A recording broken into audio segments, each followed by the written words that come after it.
はい、どうも。スタビリンクロッドの交換動画になります。車検が近いこともありまして、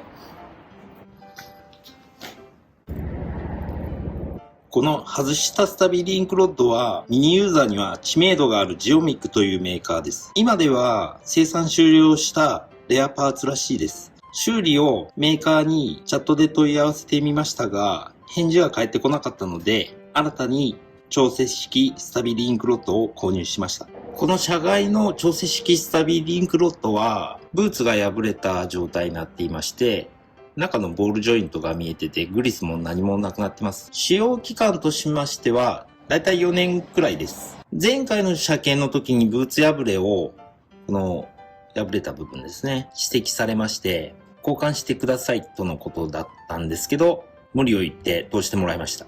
さすがに今回は、性能も落ちてますので、交換します。こちらのスタビリンクはアリエクでフロントとリア4本で 12,373 円で送料が 2,716 円で合計 14,973 円です。有名メーカーの3分の1くらいの価格なので性能や耐久性がわかりませんが見た感じはしっかりしてそうですね。この調整式スタビリンクロッドは概要欄にリンク貼っておきます。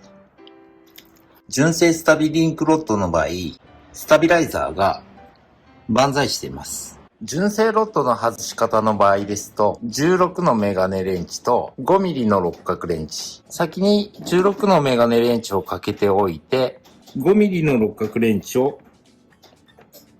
かけて、共回りしないように外します。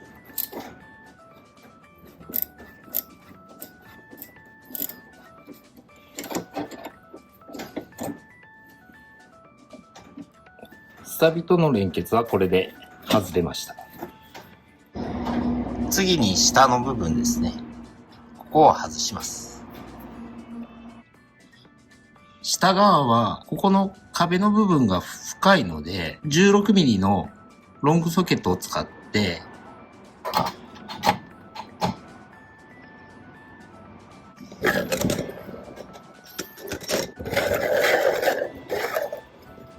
裏側のロッドはここになるんですけど、共回りしないように16のスパナーを使います。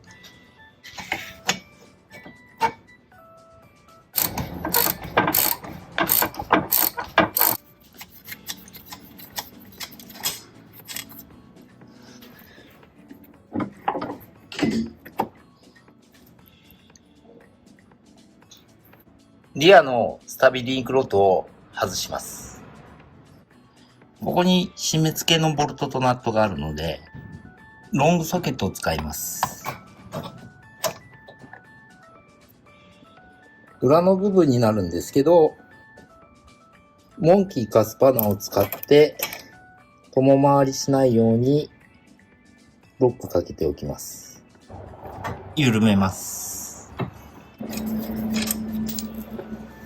上の部分のスタビライザーの連結はモンキーかスパナー、それと六角レンチ、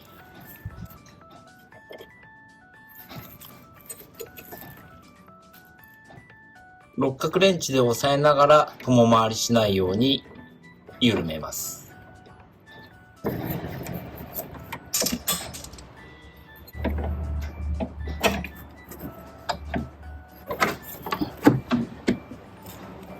はい、これで外れました。リアのスタビリンクをある程度調整して取り付けます。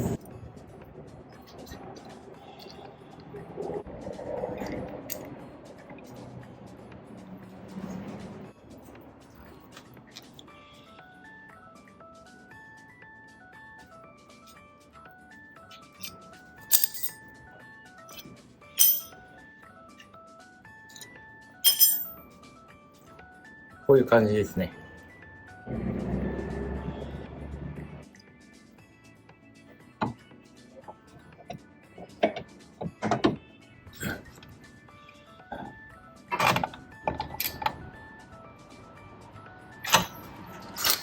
スタビリンクの長さの調整を短くしすぎると、こ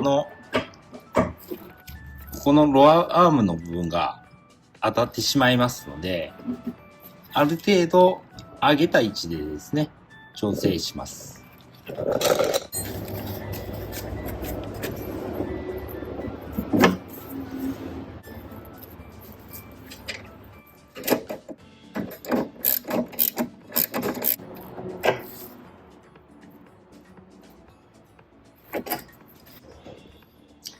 スタビライザーの位置は水平より若干下げ気味にしてあります。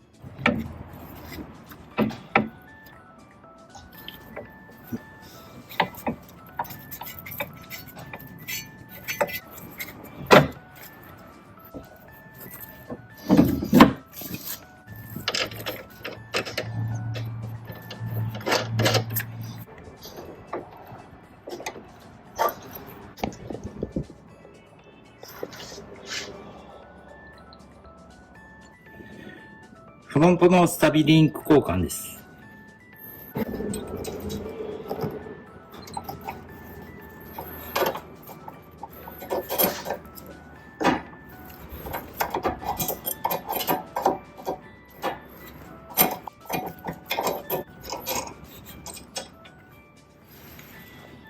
ちょっと見にくいんですけど、上はこの車庫長のストラットの横についてます。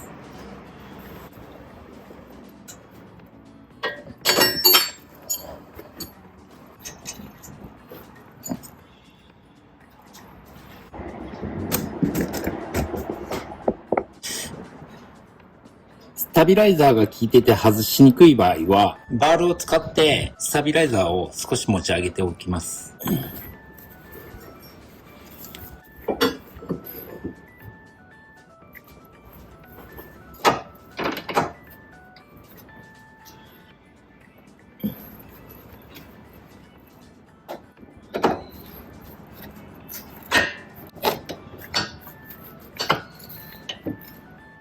下が外れたので、上は簡単に外れます。上のブーツはもう破れてます。長さを調整したら、外した時の逆の手順で取り付けます。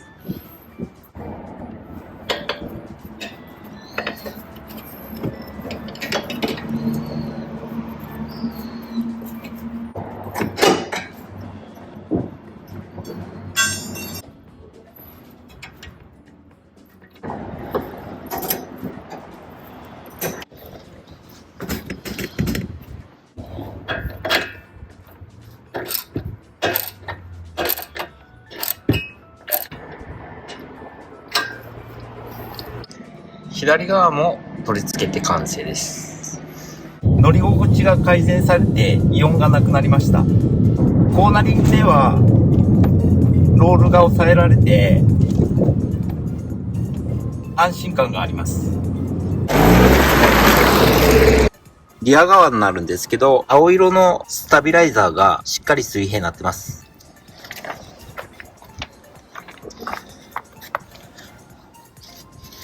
フロントはちょっと見にくいんですけど、しっかり水平が出てます。はい、調整式スタビリンクのまとめです。ローダウンした車は必須パーツです。スタビライザーの万歳をなくして足回りがしっかり働きます。そして乗り心地が良くなりますね。欠点はセッティングでシビアな調整をしようとすると素人では難しいです。前後左右の兼ね合いがありますのでね。あともう一つは、汎用品でもコストが高いです。まあ、足回りは大切な部分なので仕方ないのかもしれません。自分の愛車のタイヤを外した時などは、定期的にブーツ破れをチェックすることをお勧めします。それではまたお会いしましょう。